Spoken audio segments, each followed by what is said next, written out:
এই বর্ষায় কিন্তু আমি এই প্রথম ইলিশ দিয়ে বেগুনের ঝোল রান্না করলাম গাইস। ইলিশ মাছ সবাই ভালো খেলেও আমার কিন্তু ইলিশ মাছ একদমই পছন্দ না। জুলাই মাস তো পড়েই গেছিল, জুলাই মাস মানেই হচ্ছে বর্ষার দিন, আর বর্ষাতে না একভাবে খিচুড়ি খেতেও ভালো লাগে না।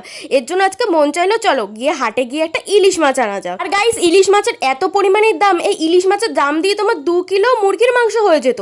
এই বাচ্চা ইলিশের দাম নিয়েছিল প্রায় 400 টাকা। জানি না আমাকে ঠকিয়ে দিয়েছে নাকি, কারণ আমার ইলিশের সম্বন্ধে অতটাও নলেজ নেই।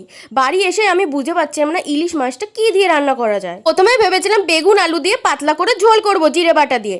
তারপর মা এসে বললো ধুর জিরে বাটা দিয়ে কেন করবি, বেগুন দিয়ে সর্ষে পোস্ত দিয়ে কর, বেশি ভালো লাগবে। জানি কম বেশি ইলিশ মাছ কিন্তু সবারই খুব বেশি প্রিয়, কিন্তু আমার একটা কারণেই ভালো লাগে না, কারণ ইলিশ মাছে না প্রচুর পরিমাণে কাটা।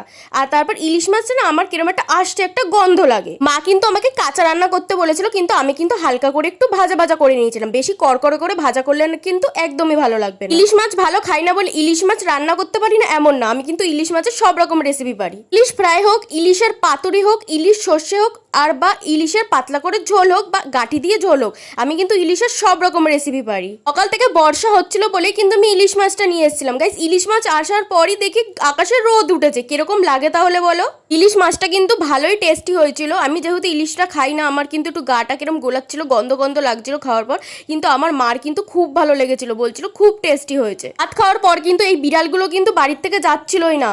ওরা দুজন ভাবছে কখন আমাদের খেতে দেবে, ওদের ভাত মেখে দিলাম।